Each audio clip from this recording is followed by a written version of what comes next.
Kieran, away from the bookies, what is the other weakness?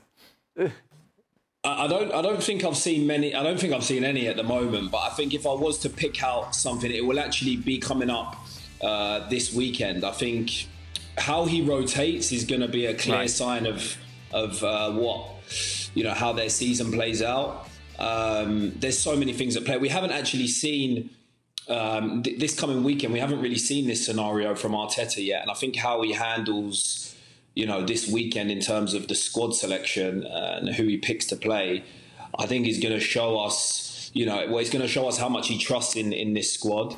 And I think, you know, how will then that affect the players that are on the fringes if he doesn't change things? How does that affect their confidence for the rest of the season? And I think this is really what separates the really top managers from the other one, is how they manage their squad in these types of games. You know, managers like Pep and Fergie were masters of this. And with the fixture schedule now, you know, he really needs to think about what he's going to do. I feel like he's going to still go full strength, but I think it would be if this weekend he doesn't change things and make a few changes, then, you know, when is he going to do that? So I think this could be the only Achilles heel, is how he rotates throughout the season, and we're not really going to see that until this weekend. It's only Southampton this weekend. Shaka could play against Southampton. I think you'd be all right. Kieran, let's take a look at your picks, shall we? Obviously, most gave them the start of the season, but because of your tardiness, we can only really get to yours now. And you've, surprise, you've got Arsenal. You look very serious. No bias. Very serious in that bias. picture, No bias. Arsenal, City, Liverpool, Villa, Chelsea, Newcastle. Erling Haaland to be the top scorer. Player of the Year to be Cole Palmer. So Cole Palmer's going to be Player of the Year, but Chelsea are only going to finish 5th. That doesn't make any sense. It doesn't make any sense. It doesn't make any sense at all. But I think he's that good that even just putting this Chelsea side into Europe, I think if it does happen, it's going to come down to him. I think he's an incredible player, and I'm surprised that, you know, he's managed to do so well there. I think he's surprised everyone, but for me, he's going to be Player of the Year this year. You wouldn't have had Chelsea 5th, though, at the start of the season. That's only because of what they've done recently. You wouldn't have put them there, considering everything that was going on before the start of the campaign. It was a tricky one between them and Newcastle, but I just feel that they've managed to turn things around enough, even from the back end of last season, that I think that they're gonna have a strong season this season.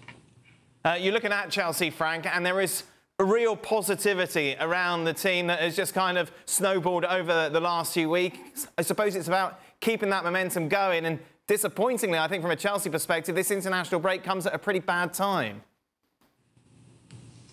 Yes, it is, but it is what it is, and you have to be happy with the performances that they had, and of course, most of the time, because of Cole Palmer being in the middle of the park, and how Enzo Maresca worked with the players. Remember the first game when Cole Palmer was playing on the right side, he put him back in the middle of the park as a number 10, and that made the difference. And on top of it, some players, you know, showed themselves out and expressed themselves.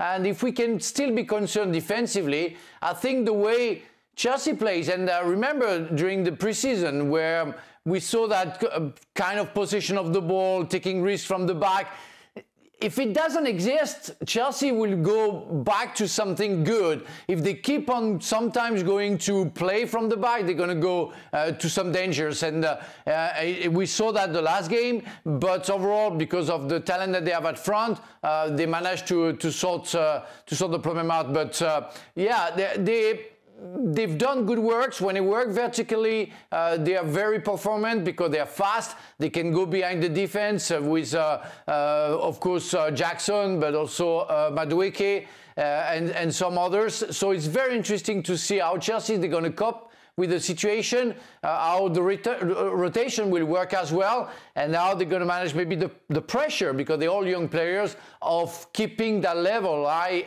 and that's going to be the main concern about Chelsea that I could have.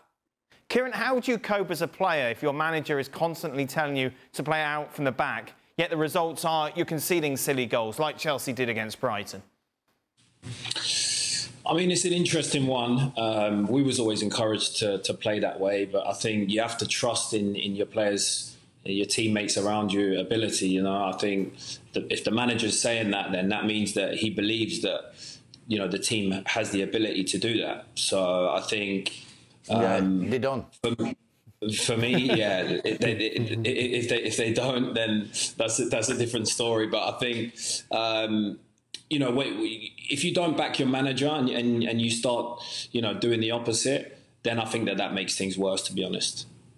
Just a reminder, Arsenal in action this weekend. They're taking on Southampton. Meanwhile, Crystal Palace at home against Liverpool is how things start. Elsewhere, West Ham against Ipswich. The late game, Everton taking on Newcastle. Then Sunday, Aston Villa against Manchester United.